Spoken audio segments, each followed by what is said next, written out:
Oh guys, meron naman ako nakita isang senior citizen dito at medyo ano po siya, matanda talaga at medyo hindi na rin siya makakita kaya gusto ko punta siya at bigyan ko ng kaunting ayuda. Go, go, go! Punta natin si auntie. Talagyan natin na bibigyan ko ng ayuda. Lumapit ka ng kaunti. Lumapit ka ng kaunti. Go po!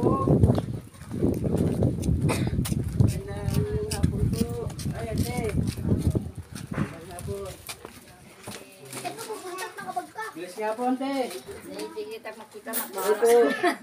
Kasi niyo po makita di at least napuntahan ko kayo.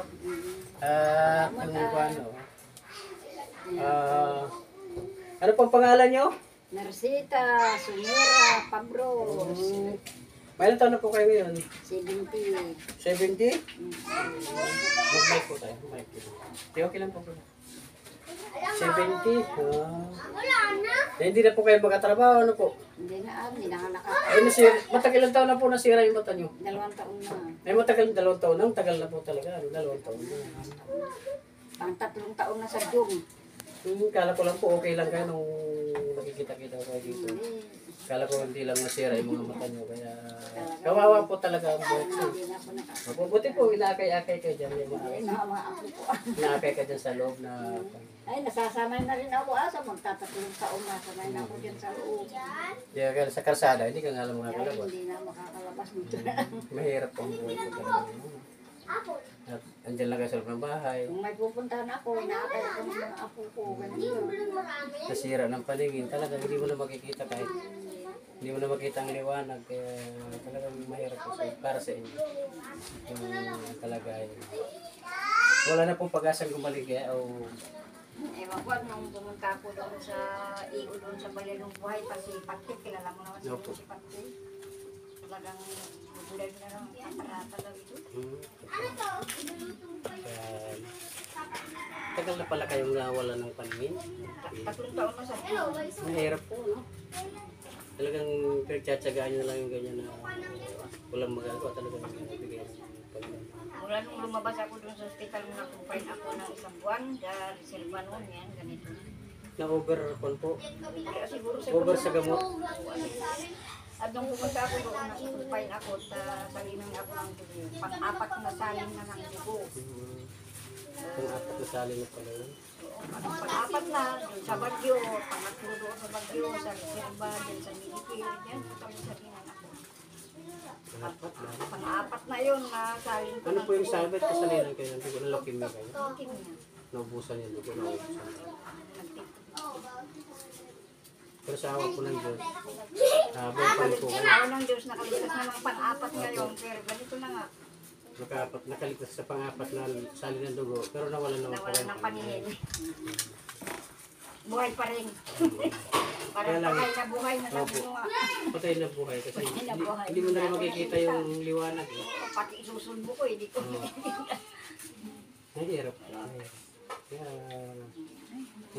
hanggat buhay pa, ganun talaga, bigay ni Lord yan. Malay mo, may mga nakakita sa atin. Sabi ko nga, iyak na lang ang bahala kung ako'y nakakatingin pa. Himala na lang. Malay niyo po, may hulog ng langit na tumulong sa iyo. Gusto nilang makita ang iyong liwanag, yung makamita ka. Kasi minsan, may yung himala ng Panginoon, madali lang sa Panginoon ng kapangyarihan. Kaya ka naman ante, at naalala kita, at may dadala ko rin itong kaunti na tulong mo lang sa'yo para makatulong mo kahit kaunti. At yung Kaya po ba yung alam ako po si Warren Marpil. yung panang aske? Ay, Hindi po, charity vlog po ako. Warren Marpil, alam mo alam yun. ko yun. Dagan sa Yung mesa. marpil dyan, gumawa dito sa mga Opo, yun. nagpan ng gawin sa kanya yung panami na Minsan. salamin. Si Pepre, kuya ko po yun. Kuya ko yun. Ito ante, gusto kong matulungan man kita kahit pa paano dahil ako, di ka na makatrabaho ka. Kaya waka mo. Yan, 2 kilong bigas na bigay ko sa'yo. At saka ito pa, kaya nagdagdag ng ayuda itong ating sponsor. At pasalamatan mo na lang mamaya. So, ante, may peles. Yan. At saka asukal. Asukal. At kape.